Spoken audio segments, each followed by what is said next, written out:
মার্কিন যুক্তরাষ্ট্র, ব্রিটেন তারা এই ধরনের পরিপত্র জারি করে, কিন্তু সতর্ক থাকতে বলে। কিন্তু পরিবারের সদস্যদেরকে ফিরিয়ে নেওয়া এটা যথেষ্ট পরিমাণে একটা এক্সট্রিম পদক্ষেপ।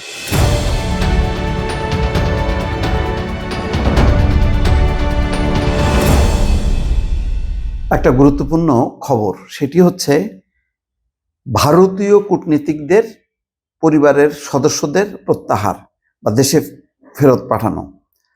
এই বিষয়ে পররাষ্ট্র উপদেষ্টা বলছেন, সংকেত যে কি তা একেবারেই বুঝতে পারছি না।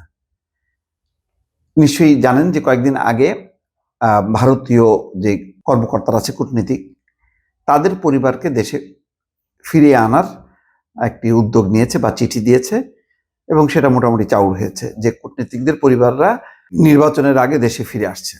এখন কি কারণে হঠাৎ করে ভারত কেন এই পজিশনটা নিল?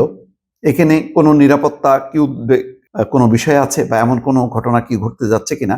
কারণ এটার মধ্যে একটা ইন্ডিকেশন থাকে যে নিশ্চয়ই দেশে এমন কোনো পরিস্থিতি হবে যার কারণে তাদের নিরাপত্তা থাকবে না।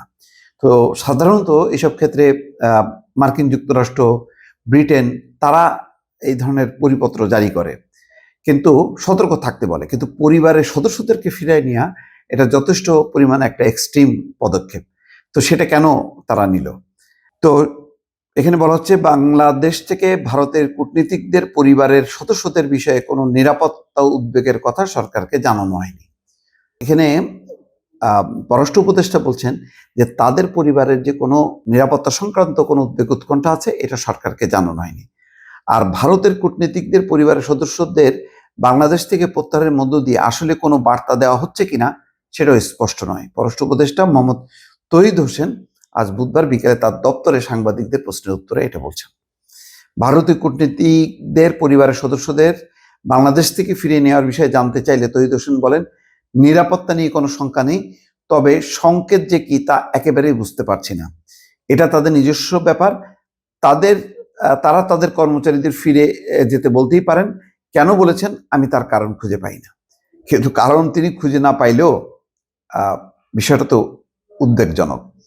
বাংলাদেশে এমন কোনো পরিস্থিতি বিদ্যমান নেই যে কর্মকর্তা বা পরিবারের সদস্য, পরিবার পরিজন বিপদে আছেন বলে মন্তব্য করেন পররাষ্ট্র উপদেষ্টা। মানে এমন কোনো পরিস্থিতি নেই যে পরিস্থিতির কারণে তাদেরকে ফিরায় নিতে হবে। তিনি বলছেন, এখন পর্যন্ত এরকম কিছু ঘটেনি। আশঙ্কা হয়তো তাদের মনে আছে, কিংবা তাদের কোনো মেসেজ দিতে চান কিনা, তবে আমি আসলে এটার মধ্যে কোনো কারণ খুঁজে পাই না। তারা যদি তাদের পরিবারকে ফেরত নিতে চান, আমাদের তো কিছু করার নেই।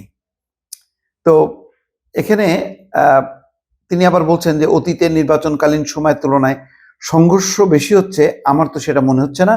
আমার তো মনে হয় না যে এমন কোনো নিরাপত্তা পরিস্থিতি সৃষ্টি হয়েছে যে সেই জন্য পদক্ষেপ নিতে হবে। আসলে কি কোনো এমন কিছু ঘটনা ঘটতে যাচ্ছে বা ঘটবে যেটা বাংলাদেশ সরকার জানে না, কিন্তু ভারতীয় কর্মকর্তারা বা তাদের বিশেষজ্ঞরা, বিশ্লেষকরা তারা মনে করছেন? এমন কোনো গোয়েন্দা বার্তার প্রেক্ষিতে কি নেওয়া হচ্ছে কিনা, তাদেরকে ফেরত নেওয়া হচ্ছে কিনা, বিষয়টা কিন্তু পরিষ্কার না।